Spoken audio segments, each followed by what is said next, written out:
ஓம் சாய்ராம். என் அன்பு குழந்தையே, எதிர்பார்ப்புகள் ஏமாற்றுவதில்லை. யாரிடம் எதிர்பார்க்க வேண்டும் என்பதில்தான் நீ ஏமாந்து விடுகிறாய் கண்மணியே. இந்த வாழ்க்கை ஒரு யாத்திரை. சாயி உன்னோடு நடக்கிறார் என்பதே உனக்கு மிகப்பெரிய ஆசீர்வாதம்.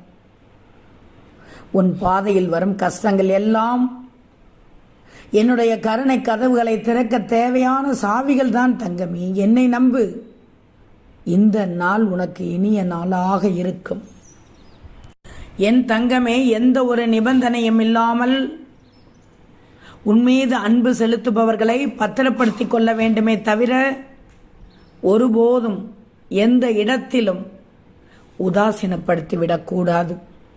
தெரிஞ்சுக்கோ.